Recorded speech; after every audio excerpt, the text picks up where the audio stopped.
A ver, por favor, les pedí que procesen el texto de la paradoja del Sorites y la dificultad del tobogán. Sí, es una comunicación que presenté en, creo que era el 9º Encuentro Ecuatoriano de Filosofía, aquí en la facultad en el año 2006, a mi regreso de Lovaina. Ok, bueno, entonces,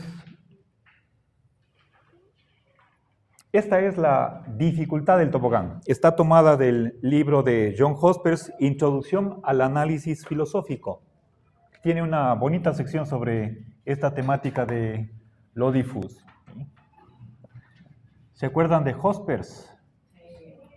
Hospers, el autor de La conducta humana. ¿Sí? Bien. Ok, entonces ahora voy a presentar la paradoja del Sorites. Viene del griego soros, que significa montón. ¿Sí? El inventor de esta paradoja es Eubúlides,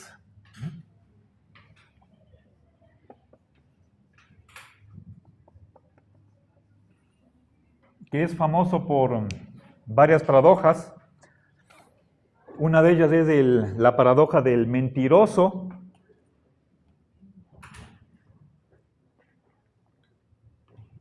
La paradoja del calvo, que tiene la misma estructura que la del Sorites. Y otras paradojas más que no se me vienen a la mente en este momento. ¿Sí? Eubúlides es, si no estoy mal, contemporáneo de Aristóteles.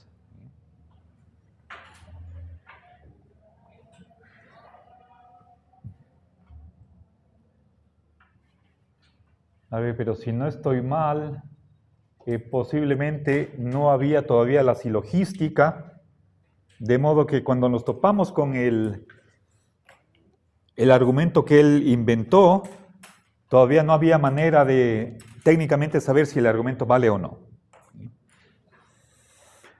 Bueno, entonces, veamos, el argumento tiene básicamente dos premisas. Voy a mencionar el Sorites.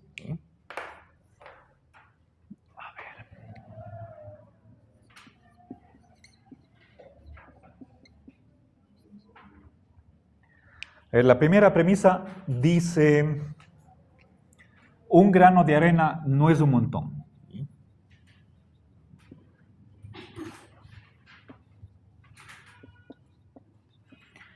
Bien, aquí la palabra montón hay que tomarla en sentido ordinario, sí, como una acumulación de granos. ¿Sí? Pensemos, por ejemplo, en granos de arena, ¿sí? Algo muy pequeño, pequeñísimo, y empezamos por este caso paradigmático. El único que puede negar que esto sea verdad es el nihilista. Bueno, el nihilista no admite nada. ¿Sí? Bien, ahora, la premisa mayor es la siguiente. Si a lo que no es un montón añado un grano, es una premisa condicional. Si a un no montón, algo que no sea un montón, como puede ser un grano, añado un grano, ¿sí? Si, fíjense, parto de lo que no es un montón y añado lo que tampoco es un montón, el resultado será un montón. ¿Sí? No montón más no montón, ¿voy a obtener un montón? No más no, debería ser no. ¿Sí? Si a lo que no es azul añado algo que no es azul, ¿voy a obtener azul? Parecería que no. Detrás está una tesis de Parménides, del no ser no sale el ser. ¿Sí? Entonces, la conclusión, perdón, la consecuencia es no obtengo un montón. ¿Sí? No se obtiene un montón. ¿Ya? Bien. Ok. Ahora...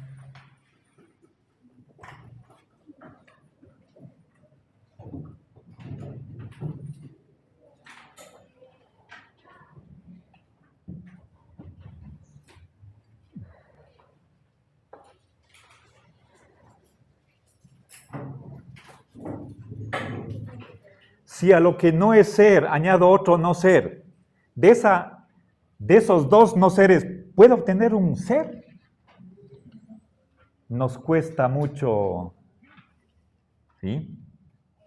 Entonces lo más lógico es no montón más no montón, respuesta no montón. ¿Sí? ¿Cuál es la razón de esto? Si ustedes admiten que la primera premisa es verdadera, ¿sí? Que parecería que es el caso paradigmático. ¿Sí? Por montón podríamos pensar, en caso extremo, una montaña. Difícilmente podemos negar que una montaña no es un montón. Perdón, difícilmente podemos negar que una montaña sea un montón. Aquí estamos en el extremo opuesto. ¿Sí?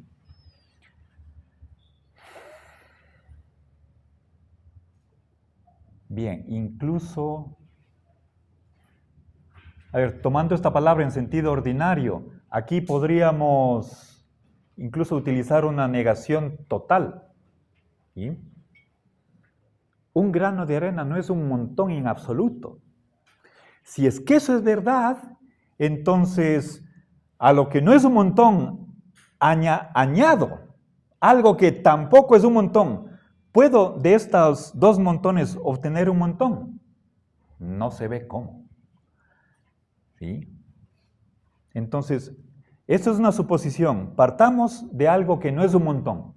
Y a eso le añadimos otra cosa que tampoco es un montón. Entonces, no montón más no montón, lo lógico sería que tampoco obtengo un montón.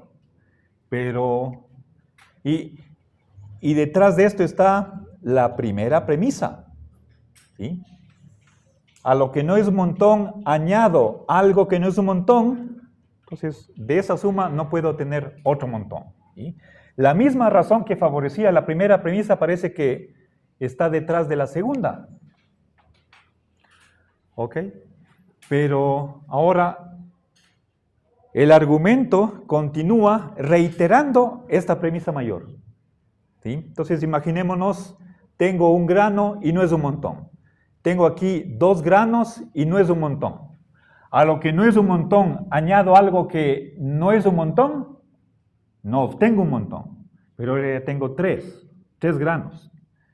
Y así voy repitiendo una vez por una vez esta premisa condicional y después de un determinado número de reiteraciones, voy a tener que, como conclusión final, lo que sí es un montón. No es un montón.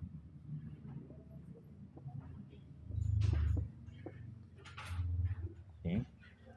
O sea, imaginémonos. Ahora, obviamente aquí estoy contando los granos, pero si yo les preguntara a ustedes, ¿cuántos granos tiene un montón?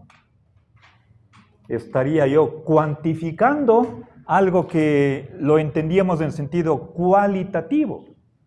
Decimos, montón es una colección grande de granos, pero no digo cuántos, 100.000, 1 millón, un billón, un trillón. Les puse el ejemplo de una montaña. Podemos nosotros llegar aquí, decir, lo que sí es un montón, imaginemos una montaña, ¿sí? Por añadir algo que a lo que no es un montón, añado otra cosa que no es un montón, no obtengo un montón, no obtengo un montón, y aquí voy pasando de de 1 a 2 a 3 a 4 a 1000, millón, billón, trillón, y nunca obtengo un montón. Esa es la generalizando, ¿sí? Nunca obtengo un montón, igual que acá. ¿Sí? Nada es un montón.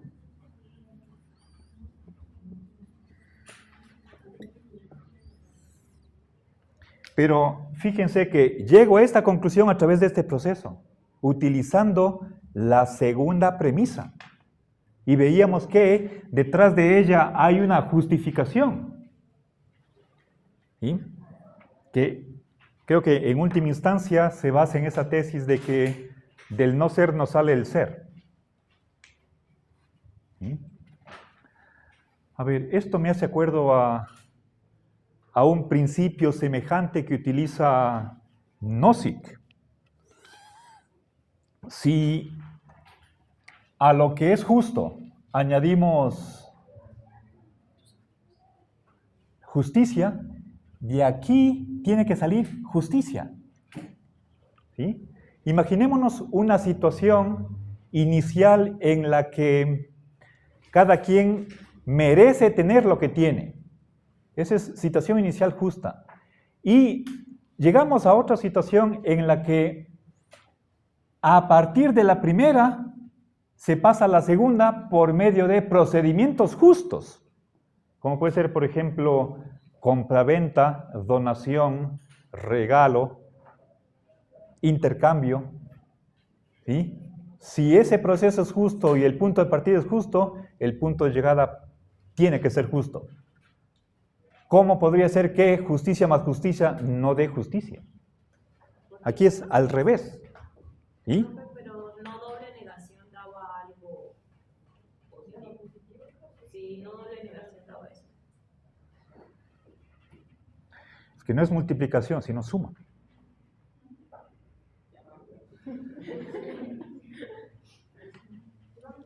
¿Sí? No estoy multiplicando. No digo menos por menos da más. Pero aquí estoy, a lo que no es un montón, añado otra cosa que no es un montón. Bien. Ahora, entonces, nuevamente, parecería que si nosotros pensamos que hay un corte, ¿sí? Pensemos, tenemos la propiedad phi, tenemos el opuesto. Lo que estamos viendo con el tobogán o con el Sorites es que no hay una línea divisoria y que en realidad no hay dos pares de opuestos, sino todo es phi. Incluso lo que inicialmente pensábamos que no era phi, sí es phi. ¿Sí? Lo que sí es un montón, no es un montón. Nuevamente esto es contradictorio. Ningún lógico clásico puede aceptar esta conclusión. Y si esto es verdad, que ni lo que paradigmáticamente es un montón, ni siquiera eso es un montón, entonces nada es un montón. Es la generalización. Pero obviamente esto choca con el sentido común. Esto es empíricamente falso. ¿Sí? Lógicamente, esto podría ser un argumento válido, pero eso es lo que se puede cuestionar. ¿Sí? Luego veremos que hay varias maneras de simbolizar este argumento. Alguna formalización podrá ser válida, otra inválida. Tenemos que hacer el análisis lógico. Eso haré en otra ocasión. Pero de entrada, esta conclusión sí es preocupante. Tendríamos que preguntarnos, ¿hay algo que esté mal en este argumento? Debería haberlo. ¿Sí? Ok. Creo que no vamos a ser tan extremistas como para seguir la conclusión de que todo es F.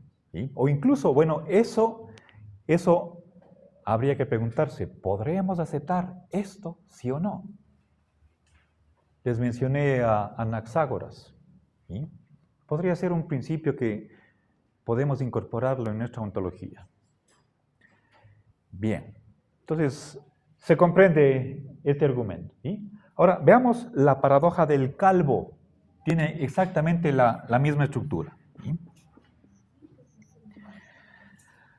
Nuevamente, esto fue presentado por Eubúlides, ¿sí?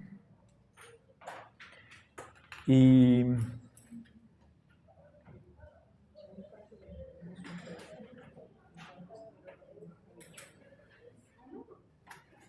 a ver, la primera premisa nuevamente menciona un caso paradigmático de la posesión de una propiedad, ¿sí? Digamos, pero,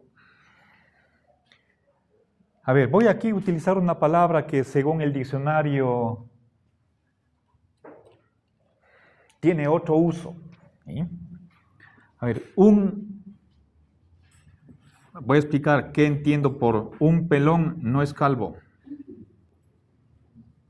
Estoy tomando estos dos adjetivos como opuestos, ¿sí? A ver, en promedio, una persona normal tiene aproximadamente unos 100,000 cabellos en su cuero cabelludo. 100,000. Y entonces, ¿quién es el pelón? No solamente que tenga pelo largo, sino que tiene por cada centímetro cuadrado de superficie de cuero cabelludo el número normal de pelos, ¿sí? A ver, voy a dibujarles aquí al caso paradigmático, ¿ya? Imaginémonos, este es a ver, imaginémonos que este señor tiene 100,000 pelos. Quizás no estoy dibujando tan bien, pero bueno, te voy a ponerle así bien, todo negro, negro, negro, ¿sí? ¿Ya? Ok, todo su cuero cabelludo tupido, cubierto de 100,000 cabellos. ¿Es este un calvo? La suposición que estamos haciendo es no. ¿Sí? Bien. Ahora, para que no tengamos problema desde el punto de partida, imaginémonos a alguien de quien esto sea verdad. Si es que este no les parece, creen que sí es en alguna medida calvo, pongámosle más pelos. Pongámosle el doble. ¿Sí?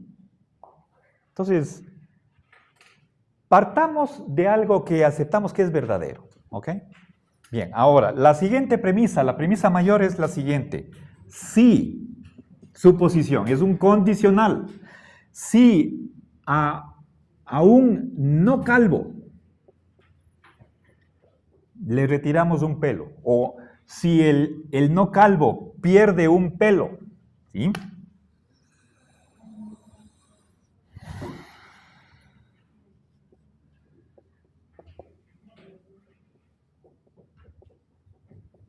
¿Se convierte en calvo? No se hace calvo, ¿verdad? ¿Sí?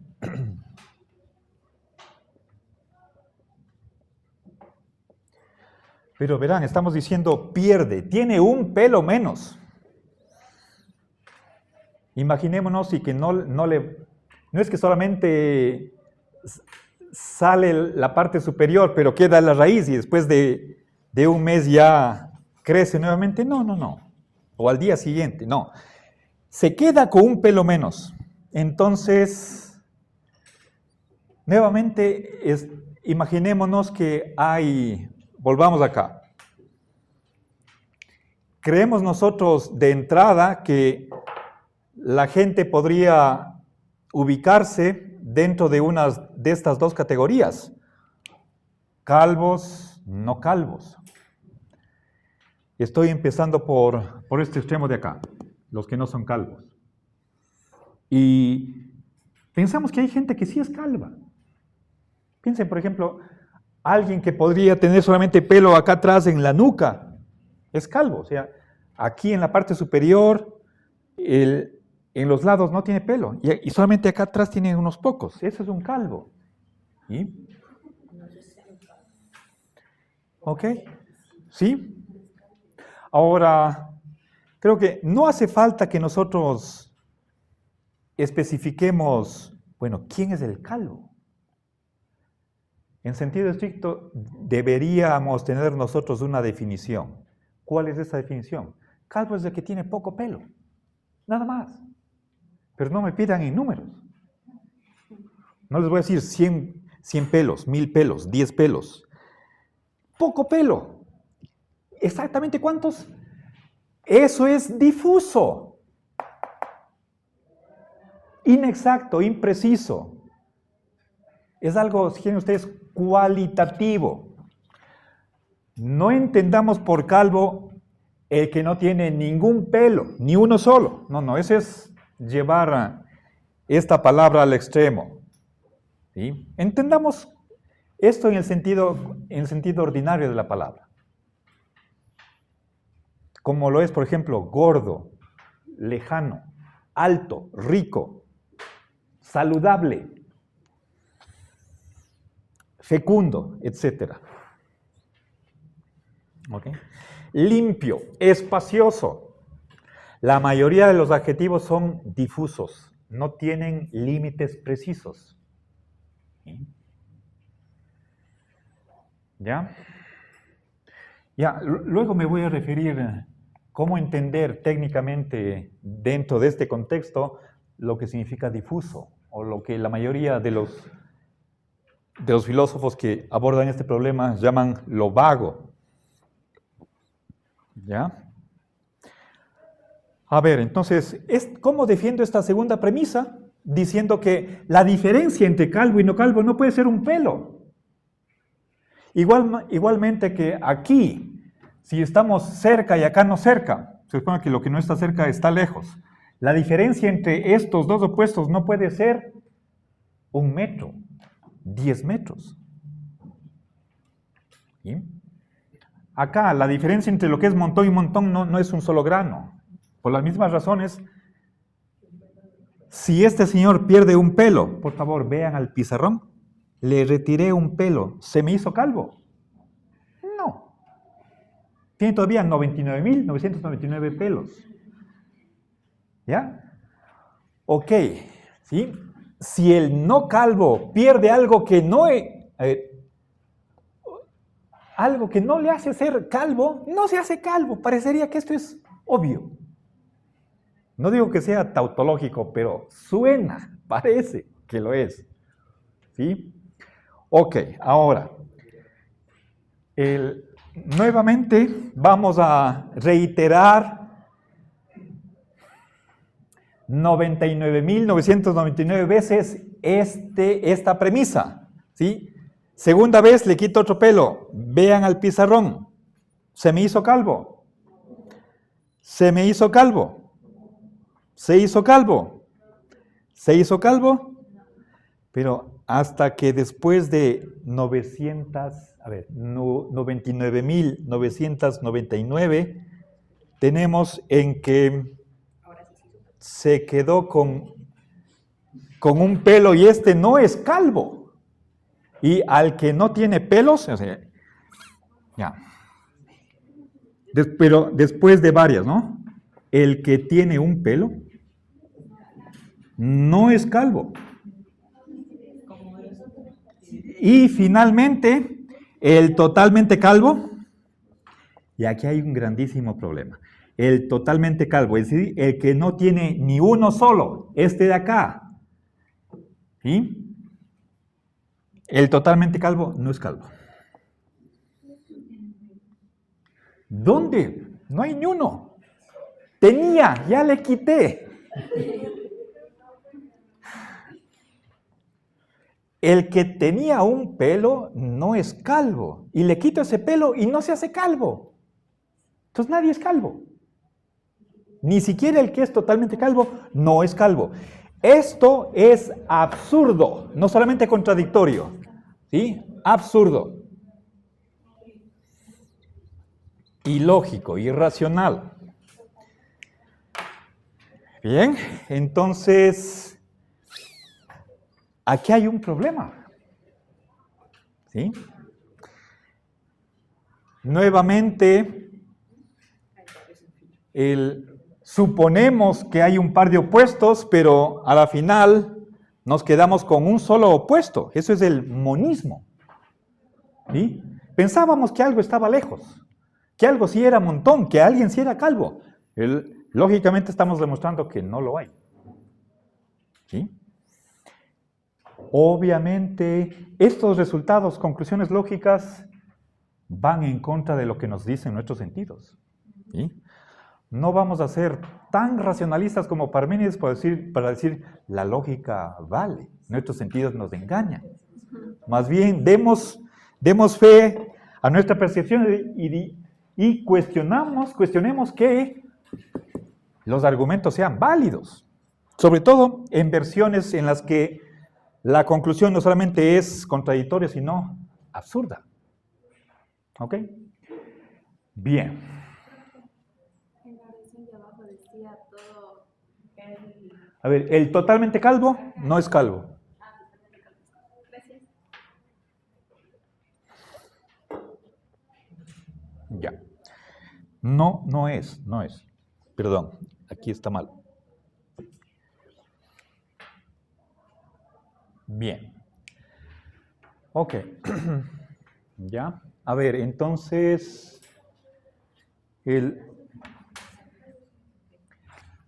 todo es F, eso sería monismo.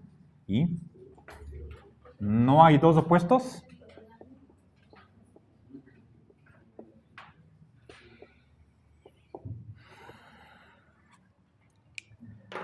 Ok.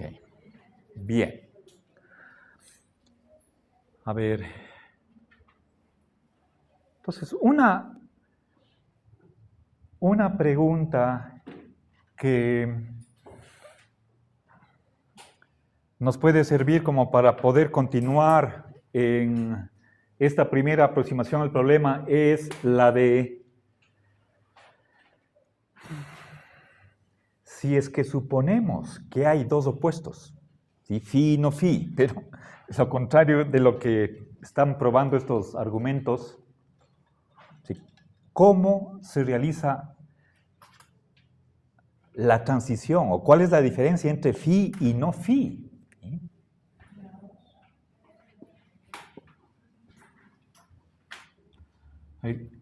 ¿Cómo se diferencian los opuestos?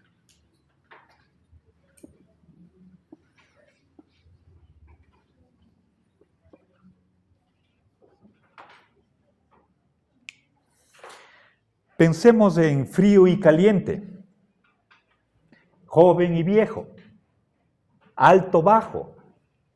¿Sí? Entonces, volvemos a este esquema de acá. Por un lado phi, por el otro lado no phi.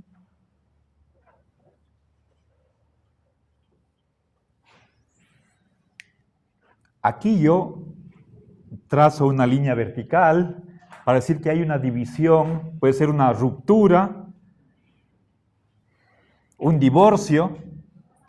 ¿Sí? Esa es una opción. ¿Sí? ¿Cómo se diferencian los opuestos? ¿Sí? Hay un cambio brusco. O lo contrario, ¿cuál sería el opuesto? De ruptura, abismo, divorcio. ¿Qué más? Unidad. Continuidad.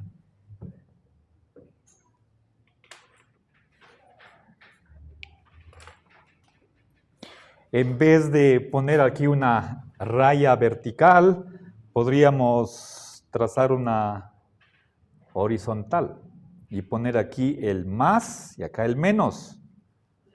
Es grados.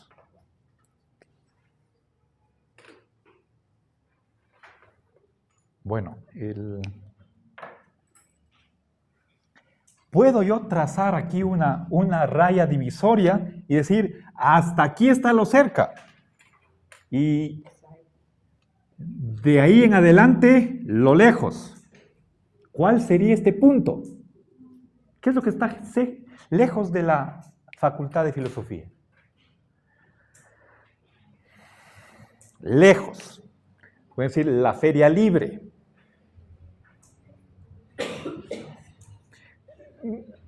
¿Cuánta distancia hay hasta allá?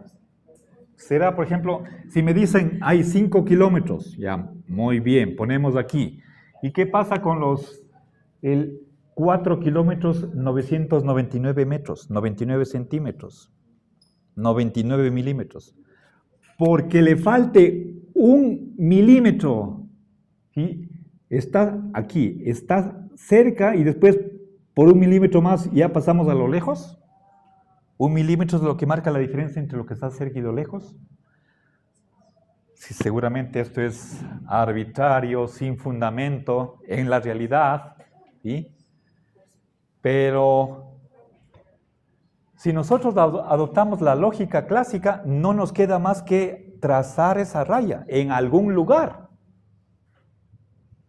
Si esa es la visión bivalente de cómo se relacionan los opuestos. Veamos un ejemplo que puso Heráclito. El anochecer y amanecer. Ahí tenemos claridad, oscuridad. Tenemos un periodo en el cual el sol se oculta atrás del horizonte y eso puede durar, no sé, desde que la parte inferior del disco solar se oculta hasta que esté totalmente oculto. Pero incluso ahí todavía tenemos algo de claridad. ¿Sí? Por ejemplo, a ver, estoy pensando en el disco solar, ¿sí? Empieza a topar el horizonte y continúa descendiendo hasta que está totalmente oculto, pero todavía hay rayos. Luego sigue, la apariencia es que perdemos claridad y vamos ganando en oscuridad. ¿Sí? Entre el día y la noche hay una transición. ¿Sí? ¿Cómo vemos este cambio? Como algo abrupto, instantáneo, brusco, o cuestión de grados, más y menos.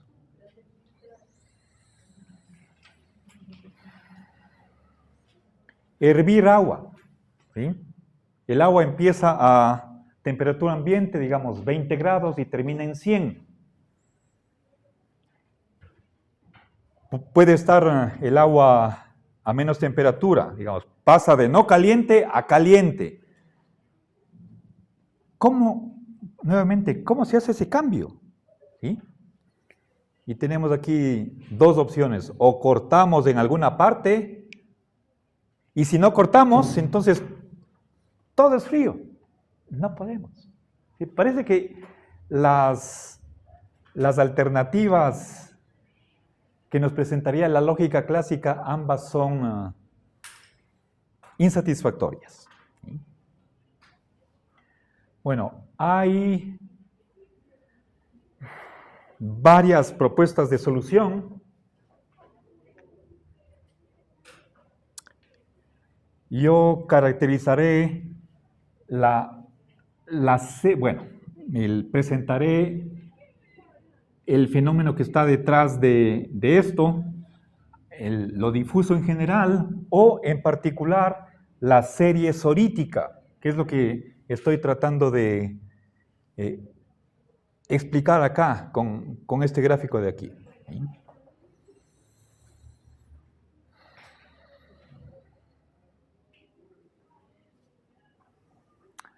A ver, las propuestas de solución que vamos a examinar tienen que ver con la lógica. ¿Sí?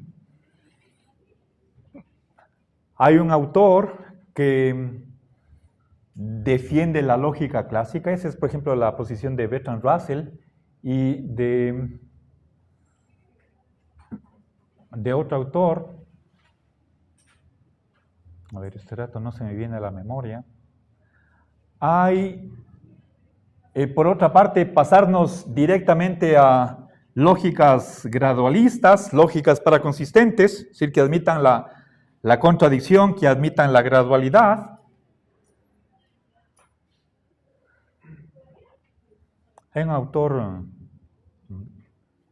Máquina, que hace esa propuesta, tanto de grados como de contradicción. ¿Sí? Hay posiciones que en algún sentido se apartan de la lógica clásica, pero en otro sentido rescatan la bivalencia. Entonces hay varias propuestas de solución, iremos examinando una por una esas propuestas, veremos las dificultades y quisiera presentar las ventajas de un enfoque no clásico. Creo que la solución más sencilla, directa, es aceptar grados y la contradicción, por lo tanto una lógica multivalente y paraconsistente. Para hacer frente a la paradoja del Sorites y también dar una explicación aceptable de lo que es el fenómeno que está en el trasfondo, que es lo difuso. ¿Sí? Yo evitaré utilizar la palabra vaguedad porque esta palabra en el lenguaje ordinario significa simplemente falta de detalle o generalidad indebida. ¿Sí?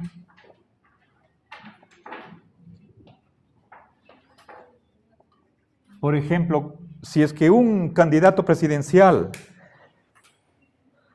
que está en campaña dice que creará muchos puestos de trabajo cada año, no está especificando cuántos. En vez de decir voy a crear 200,000 por año. ¿Sí? Entonces, decir muchos puestos de trabajo, eso es decir algo vago, ¿sí? que carece de detalle. ¿Sí? Pero aquí no hay ese problema. Veremos que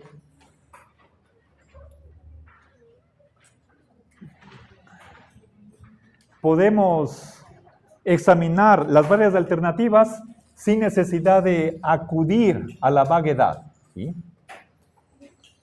Ok, bueno, nos quedamos aquí. Gracias.